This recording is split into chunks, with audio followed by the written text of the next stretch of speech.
Oke, baik, saya mulai. Assalamualaikum warahmatullahi wabarakatuh.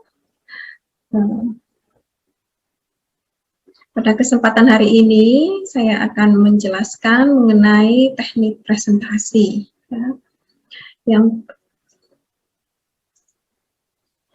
Untuk yang pertama yang akan kita bahas yaitu grooming and attitude, yang kedua yaitu komunikasi, dan yang ketiga yaitu teknik mempresentasikan hasil karya arsitektur. Ya. Kita langsung ke part 1 yaitu grooming. Ya. Kalian bisa melihat ya antara A dan B, ini contohnya sama-sama dokter nih ya. Kira-kira kalian ya nanti saat periksa, saat sakit, kalian mau diperiksa yang A atau mau diperiksa yang B? Ya, itu tuh sangat penting ya. Nah, kira-kira grooming itu apa sih ya? Kalau kalian lihat dari yang A, dari lihat yang B, ini orangnya sama ya, kan mirip banget kan ya? Nah, karena orangnya sama ya, kira-kira kalian akan memilih yang A atau akan memilih yang B kalau jika keduanya sama-sama berprofesi sebagai dokter. Ya. Yuk kita lanjut ke yang slide berikutnya, yaitu grooming itu apa sih ya? Grooming itu adalah penampilan diri seseorang yang terjaga dan selalu rapi secara keseluruhan, mulai dari ujung rambut hingga ujung kaki. Atau tindakan di mana seseorang akan bersih dan memperhatikan beberapa cara seperti cara berjalan maupun cara berpakaian. Nah, itu grooming. Jadi penampilan kalian itu dari ujung rambut sampai ujung kaki ya kan, itu harus selalu terjaga rapi, bersih, wangi ya. Nah, itu tuh harus tetap terjaga ya. Begitu pula juga cara berjalan maupun cara berpakaian itu harus disesuaikan dengan kondisinya. Contohnya saat kuliah ya, rambutnya tidak boleh gondrong, terus harus pakai baju berkerah ya, tidak boleh pakai kaos ya. Terus kemudian harus wangi, bersih. Nah, itu tuh yang harus muncul di dalam diri kalian, atau itu yang disebut dengan grooming. Selanjutnya, apakah kita sudah menampilkan grooming terbaik kita? Ya, kalian harus melihat diri kalian sendiri, kira-kira apakah saya sudah menampilkan grooming terbaik ya kan selama ini ya. Apakah ada yang seperti ini? Ayo ngaku, mungkin yang senyum-senyum sendiri ya, yang rambutnya gondrong ya. Ayo, siapa ngaku ya? Apakah ada yang seperti ini? Ya. Apakah Anda ada yang memiliki permasalahan seperti ini, contohnya bau badan? Ya, ayo ngaku ya, pada ketawa ini ya, yang senyum-senyum sendiri. Ya, saya harap tidak ada yang seperti itu, ya kan? Seharusnya pria ya memiliki grooming yang rapi, contohnya saat perkuliahan mungkin pakai hem ya, boleh pakai celana jeans boleh, tapi celana jeansnya yang sopan, tidak robek-robek ya, terus berpenampilan yang rapi, bersih, wangi. Nah, itu kan nanti suasananya menjadi lebih semangat ya, kalau lihat teman-temannya itu bersih, rapi, nggak bau rokok ya. Biasanya kan kalau cowok-cowok ini baunya bau rokok ya, tapi alangkah lebih baiknya jika baunya atau ya baunya harus harum, harus wangi ya, terutama harus pakai minyak wangi gitu kan ya. Nah, terus kemudian di sini yaitu wangi. Terus kemudian rambutnya ya itu harus sesuai. Terus kemudian tidak boleh brewok ya, harus bersih ya. Kemudian juga ada warm smile atau senyum yang hangat ya. Jadi senyum yang ikhlas ya. Kemudian memiliki perasaan yang confidence, jadi tidak bad mood, gampang berubah suasana perasaannya ya. Terus kemudian saat kuliah harus menggunakan formal dress, apalagi saat ini online ya, saat ini di rumah ya. Saya lihat masih banyak mahasiswa yang masih menggunakan pakaian-pakaian yang tidak formal. Kemudian jika bertemu dengan seseorang ya, khususnya klien mungkin nanti itu kalau bisa kita berjabatan tangan. Terus kemudian kita harus memiliki postur tubuh, bukan postur tubuh yang perfect ya, tapi gesturnya itu yang baik. Jadi jangan selengean. Jadi contohnya saat presentasi ya berdiri, kakinya ditekuk satu, terus kemudian maksudnya jadi orang itu nanti akan tidak percaya ini beneran nggak sih orang ini presentasinya seperti ini ya. Jadi harus presentasi yang baik itu seperti apa, gestur tubuhnya itu yang baik itu seperti apa. Itu juga nanti akan diperhatikan. Terus kemudian seharusnya wanita ya bisa berpakaian rapi ya, bagi yang muslim ya menutup aurat ya. Nah itu pakai celana boleh, pakai rok boleh asalkan rapi ya. Terus kemudian ya ini kalau bagi yang tidak berhijab ya, khususnya mungkin yang bekerja di hotel maupun di bidang jasa yang lainnya ya, contohnya pramugari, nah, itu kan bisa rambutnya itu nanti dicepol ya, itu cepol atau for Indonesian curling ya, jadi dicepol atau memiliki rambut yang rapi. Terus kemudian senyum ya sama, tadi senyumnya harus ikhlas, terus confidence ya. Terus habis itu wangi ya, terus memakai pakaian yang formal, kemudian ready to help. Jadi kalau bagi perusahaan-perusahaan yang menyediakan jasa itu biasanya bersedia membantu. Contohnya kalau di hotel ya, nanti tamunya ada kebutuhan atau mungkin ada butuh bantuan, nah itu bersedia untuk membantu ya, sama juga dengan pramugari dan lain sebagainya. Selanjutnya ya sepatu ya, apakah laki-laki seperti ini ataukah perempuan wanita seperti ini? Tidak ya, jelas harus memakai sepatu yang formal saat perkuliahan maupun nanti saat presentasi ya, itu harus menggunakan sepatu yang formal.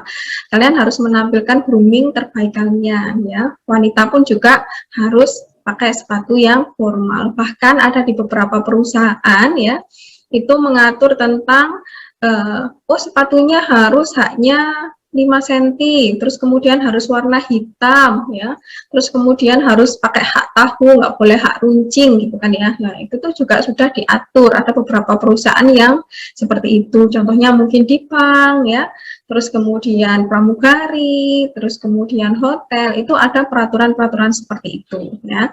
Nah kita tidak terpaku pada SOP yang seperti itu atau standar operasional yang seperti itu, tapi paling tidak kita akan menggunakan sepatu yang formal ya, jadi tidak boleh pakai sendal ya. Kemudian kenapa sih kita harus memiliki grooming gitu kan ya? Yang pertama itu akan membuat lebih percaya diri. Coba kalian kalau bau badan gitu kan ya, terus bajunya compang-camping gitu kan ya, terus kalian masuk ke kampus pasti akan banyak sekali mata tertuju kepada kalian gitu ya. Beda juga ya sama orang yang memang cari perhatian gitu kan ya, tapi kan itu merasa kurang nyaman juga. Terus kemudian juga membuat apa ya istilahnya, diri kita itu malu gitu ya, kenapa orang-orang harus melihat kita gitu. Kalau kita pakaiannya baik, rapi, sopan, itu akan lebih membuat kita percaya diri gitu kan ya. Terus kemudian yang kedua yaitu meyakinkan klien bahwa Anda seorang yang profesional di bidang arsitektur ya. Jadi yaitu tadi contohnya tadi kan yang pertama ini sama-sama dokter nih ya, yang satu bertato, yang satu pakai formal dokter ya, kira-kira kalian yakinnya yang mana gitu kan. Sama juga ini, jika kalian tampilannya kayak preman sama orang yang benar-benar berwibawa ya di bidang arsitektur, lah pasti akan memilih orang yang memiliki grooming yang baik. Selanjutnya, jadi ya rubahlah mulai sekarang menjadi cara berpakaian kita, mulai dari ujung rambut ya, sampai menggunakan sepatu yang formal. Kemudian pergunakan grooming terbaik agar kita mendisiplinkan diri, aplikasikan mulai saat ini. Jadi grooming itu sangat dibutuhkan. Jadi mulai aplikasikanlah grooming itu saat ini ya. Jadi mulai dari sekarang. Mungkin yang dulu penampilannya cemong-cemong gitu kan ya, mungkin tidak wangi, mungkin wes amburadul gitu kan ya. Nah, mulailah merubah diri kalian mulai dari sekarang menjadi yang lebih baik lagi ya. Terus kemudian yang selanjutnya kita akan membahas mengenai attitude. Attitude itu apa? Yaitu sikap seseorang mengenai bekerja terhadap sesama teman, terhadap atasan, dan juga terhadap klien. Jadi attitude itu adalah sikap, ya. Nah, sikap kita itu bagaimana ya? Mungkin terhadap orang tua, mungkin terhadap teman, terhadap guru, ya, terhadap semua orang ya, klien itu tuh harus seperti apa? Yang jelas ya pasti harusnya attitude-nya yang terbaik, gitu kan? Apakah kita bekerja dengan mood seperti ini, jadi mood swing ya, atau mood seenaknya saja gitu kan ya, kadang marah, kadang jengkel, kadang bahagia, terus kemudian kadang sedih. Nah, apakah kita bekerja dengan mood seperti ini? Nah, ataukah malah bad mood ya, memiliki mood yang buruk ya, atau memiliki perasaan yang buruk akan membuat kerja kita berantakan jelas.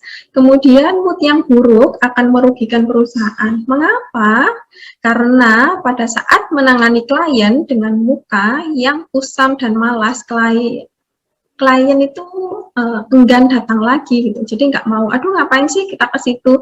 Contohnya saja nih ya, khususnya kalian kan pernah beli bakso mungkin, atau beli baju ya kan, nah ke toko ya, terus kemudian ke swalayan, pasti saat kasir atau pekerjanya itu saat tidak memiliki mood yang baik atau bad mood, kalian kan aduh males ke situ gitu kan. Masa orang jualan marah-marah, terus masa orang jualan cemberut terus gitu kan ya. Nah, itu yang membuat perusahaan akan rugi gitu. Jadi kita tidak boleh bad mood. Contohnya, apakah kita seperti ini saat di kampus ya, saat kuliah ya. Nah, ini tidak boleh dicontoh. Nah, gimana cara mengatasinya? Yang pertama yaitu dengan senyum yang ikhlas ya. Jadi kita harus walaupun kita sedang bad mood, walaupun kita sedang moodnya tidak baik ya, kita harus menampilkan grooming terbaik, attitude terbaik kita. Jadi kita tetap senyum ya. Terus kemudian terapkan 4S. Yang pertama senyum, yang kedua salam, yang ketiga sapa, yang keempat sayang. Bukan berarti sayang-sayangan gitu kan ya. Senyum ya, senyum terhadap atasan, teman, klien ya. Jadi kita harus murah senyum. Yang kedua yaitu salam, memberikan salam kepada atasan, teman kerja, dan klien. Mungkin nanti kalau bersama semuanya muslim ya kita mengucapkan assalamualaikum, tapi kalau kita nanti kerjanya dengan banyak orang ya kita bisa mengucapkan selamat pagi gitu kan ya, atau mungkin nanti kalau di luar negeri kita bisa mengucapkan good morning ya. Jadi itu banyak sekali salam yang kita sampaikan.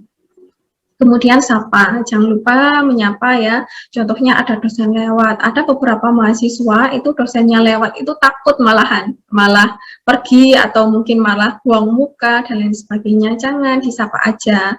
Selamat pagi Bu, atau assalamualaikum Bu, gitu Pak, gitu ya. Jadi harus disapa. Teman-temannya juga, klien juga gitu kan. Jadi kalau ketemu, contohnya mungkin kalian pernah ke hotel, pernah naik pesawat ya, selamat pagi, ada yang bisa saya bantu gitu kan, biasanya kan seperti itu. Kemudian selamat pagi Bapak gitu kan, ada yang bisa saya bantu, atau selamat pagi Ibu gitu kan, atau ke teman-temannya gitu. Apa kabar, gitu kan, termasuk sapa ya. Jadi ke teman-temannya, apa kabar hari ini teman-teman, gitu kan, sudah pada lembur atau belum, gitu kan. Nah, pasti gitu kalau menyapa teman-temannya. Kemudian sayang, maksudnya ini adalah sayangilah perusahaan ya dengan kerja dengan optimal ya, karena tanpa perusahaan kita tidak akan mendapatkan gaji untuk menghidupi keluarga. Jadi kita juga harus kerjanya itu ikhlas, salah satunya yaitu menyayangi perusahaan. Anggap saja perusahaan itu ya rumah kita sendiri, terus kemudian ya kita harus membuat mood yang baik juga di dalam perusahaan ya. Nah, itu. Jadi ingat ya, nanti perusahaan itu adalah tempat kerja kita. Jadi kita harus menyayangi juga perusahaan tersebut. Ini terapkanlah ikhlas inside ya. Dalam sebuah peribahasa, tangan di atas lebih baik daripada tangan di bawah.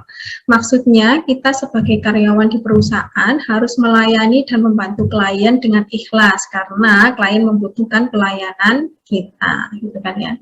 Jadi, siapapun ya nanti pekerjaannya, mungkin nanti di bidang arsitektur juga sama, di bidang perbankan itu juga sama, terus kemudian di bidang penerbangan, pramugari, pilot ya, terus kemudian di bidang perhotelan itu juga sama, harus menerapkan yang namanya ikhlas inside ya. Jadi kita harus bersedia membantu dengan ikhlas ya, karena klien membutuhkan pelayanan kita.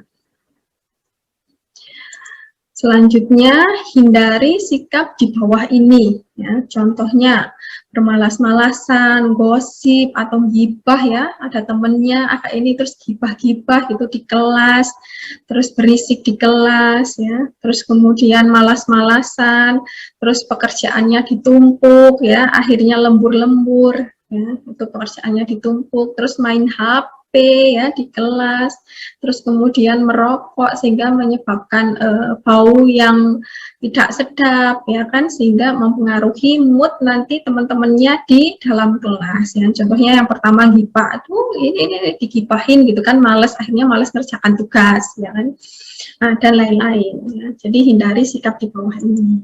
Nah, ini contohnya kemarin kakak tingkat ya, yang rajin-rajin ngerjakan ya. Jadi itu hindari gibah. Jadi kalau anak arsitek itu malah jarang bergosip ya. Kenapa? Karena sibuk dengan tugasnya masing-masing ya.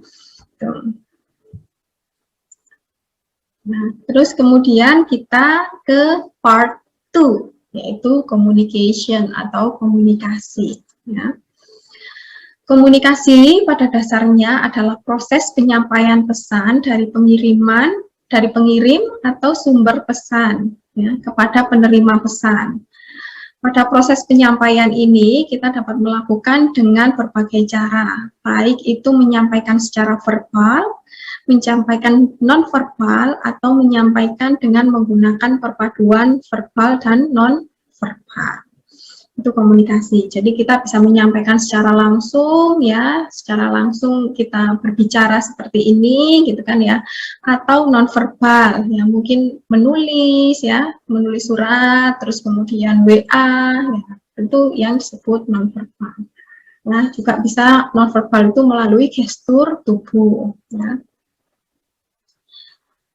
Yang pertama yaitu kita bahas mengenai komunikasi nonverbal ya, adalah komunikasi yang diungkapkan lewat objek di setiap kategori lainnya ya. The object language, komunikasi menggunakan gerak, gestur, sinyal, serta komunikasi melalui tindakan atau gerak tubuh ya, atau action language. Jadi nangis gitu kan, kita sudah tahu bahwa itu sedih gitu kan, gestur tubuh bahagia ya kan. Nah, terus kemudian yang gambar pink itu ya love gitu kan ya, atau sarangi, nah itu gerak tubuh. Nah, kita sudah tahu, oh itu sinyal, itu dia sudah ngasih tanda love, berarti itu sudah suka sama kita ya kan, gitu. Itu komunikasi non verbal. Sedangkan untuk komunikasi verbal, non-verbal ya, adalah komunikasi non-verbal, yaitu komunikasi yang tidak disampaikan secara gamblang melalui perkataan atau tulisan ya. Jadi yang verbal tadi bisa lewat WA ya, bisa lewat surat ya, yang non-verbal itu bisa gestur tubuh ya.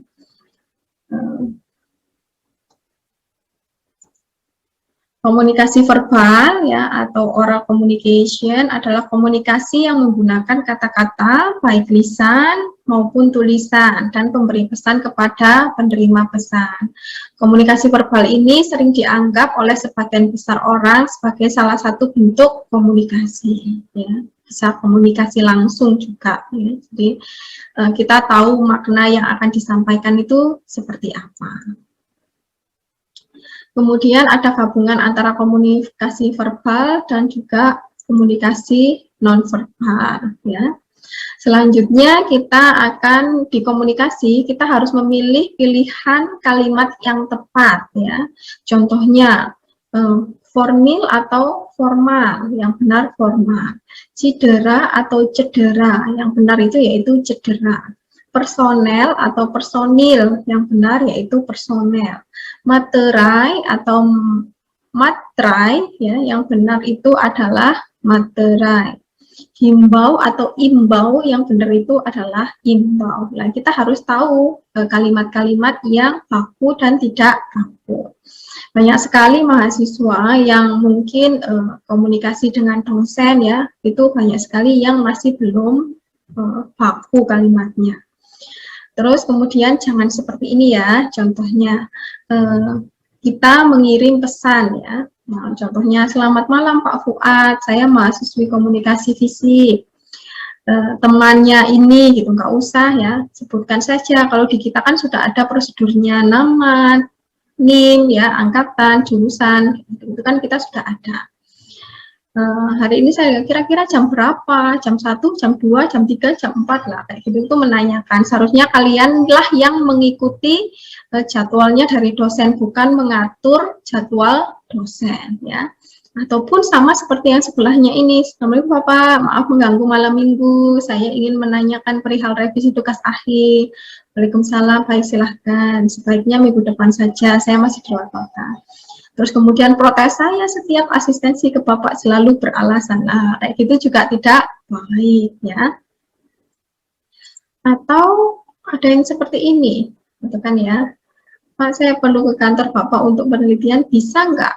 Gitu kan ya. Jadi banyak sekali mahasiswa yang ngasih kalimatnya itu disingkat-singkat, ya kan belum tentu dosen tahu maksudnya itu seperti apa, pakai kalimat-kalimat gaul dan lain sebagainya. Itu yang ataupun seperti yang di sampingnya, protes nilai, lalu nilainya apa, kasih aja deh gitu kan ya. Nah itu nanti itu akan jadi bumerang juga buat kalian.